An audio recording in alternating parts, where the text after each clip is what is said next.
स्वागत छ विद्यार्थी साथीहरूलाई। आज हामी युज टु को प्रयोग गर्न सिक्नेछौँ र बुकमा रहेका प्रश्नहरूको सल्भ पनि हामी गर्नेछौँ।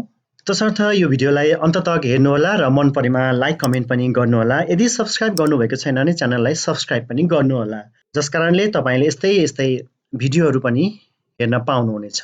लौ त आउनुहोस् अब कुरा गरौँ युज टु को प्रयोग। युज टु सिम्पल पास्ट हो। विशेषतः युज टुलाई हामीले अभ्यस्त भूतको रूपमा हामी प्रयोग गर्न सक्दछौँ। यसको अर्थ हुन्छ गर्ने, गर्थे अथवा गर्थे। जुन कुरा हामीले पास्टमा अथवा विगतमा बितेको समयमा भूतकालमा धेरै पटक गर्ने गर्थ्यौँ, बारम्बार गर्ने गर्थ्यौँ, त्यसलाई हामीले वर्तमान कालमा अभिव्यक्त गर्दाखेरि युज टु को फर्ममा हामीले गर्ने गर्दछौँ। I use to do something is past. यो सेन्टेन्स पास्ट फर्म हो। पहिला हामीले कुनै काम गर्ने गरेको र अहिले नगर्ने गरेको त्यस्तो अवस्था छ, चेन्जिङ सिचुएसन छ भने विगतको अनुभूतिलाई अभिव्यक्त गर्दाखेरि, एक्सप्रेस गर्दाखेरि युज टु फर्ममा हामीले गर्ने गर्दछौँ। There is no present form. यसको प्रेजेन्ट फर्म हुँदैन। स्ट्रक्चरलाई हेरौँ। Subject plus use to plus V1 plus object. सामान्यतया हामीले यसलाई सजिलोसँग बुझ्नका लागि युज टु V1 भन्दा पनि हुन्छ। यसको नेगेटिभ हुन्छ subject plus didn't use to plus V1। इक्जाम्पलहरू हेरौँ। I used to play with my brother। म मेरो भाइसँग खेल्ने गर्थेँ। I didn't use to play with my brother। म मेरो भाइसँग खेल्ने गर्थिनँ। मैले यसलाई अघिल्लो सेन्टेन्सलाई नेगेटिभ रूपमा बनाएको हो, नेगेटिभ फर्म मात्रै बनाएको हो। Did I used to play with my brother? यो इन्टरोगेटिभ फर्म भयो, क्वेसन फर्म भयो। Did I not used to play with my brother? यो पनि क्वेसन भयो। त्यसै गरेर Bill used to smoke। Here, he smoked regularly for some time in the past, but he doesn't smoke now। Bill used to smoke भन्नाले बिलले smoke गर्ने गर्थ्यो तर अहिले गर्दैन। He smoked regularly for some time in the past, but he doesn't smoke now। अहिले चाहिँ गर्दैन। यस्तो अवस्थामा हामी use to V1 को प्रयोग गर्दछौँ। Harry used to swim। Harry swimming गर्ने गर्थ्यो।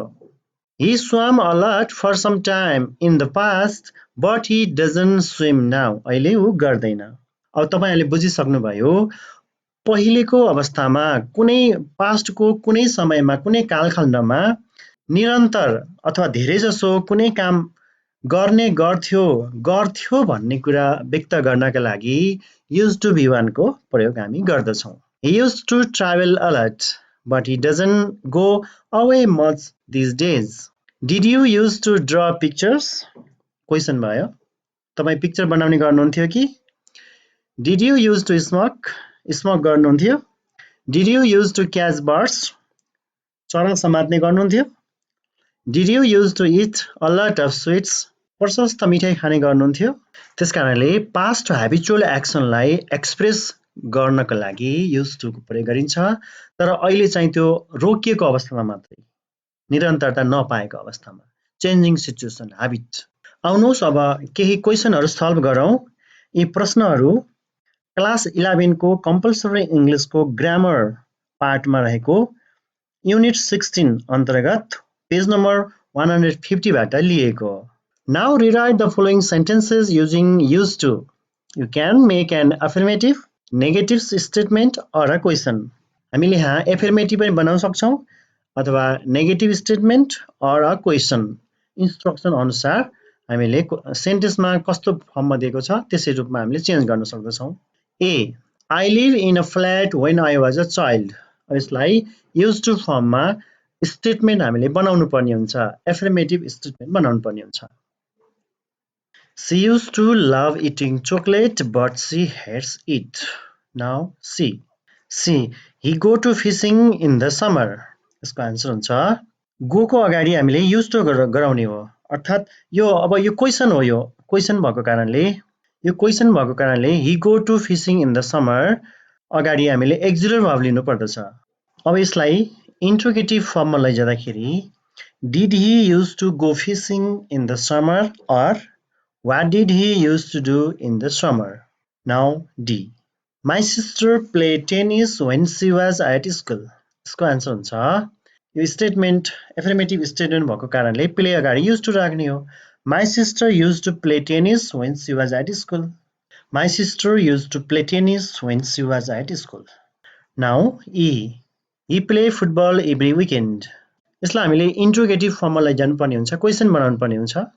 What did he use to do every weekend. Now if my grandfather speak 5 languages. It is pretty simple. My father used to speak 5 languages. My father used to speak 5 languages. Now G, I not hate school from the beginning. अब हामीले यहाँ यसलाई negative फर्ममा लैजानुपर्ने हुन्छ। I did not used to hate school from the beginning. I did not used to hate school from the beginning. Now you live in Kathmandu. यसलाई हामीले interrogative फर्ममा लैजानुपर्ने हुन्छ, क्वेसन बनाउनु पर्ने हुन्छ। Did you used to live in Kathmandu? Did you used to live in Kathmandu? Now he played Dandibio when he was a small child. यो पनि धेरै सिम्पल छ। He used to play Dandibio when he was a small child. He used to play Dandibio when he was a small child. Now J, she wear a frock when she was small, but nowadays she wears jeans. She used to wear a frock when she was small, but nowadays she wears jeans. She used to wear a frock when she was small, but nowadays she wears jeans. Okay, thank you very much. See you next video.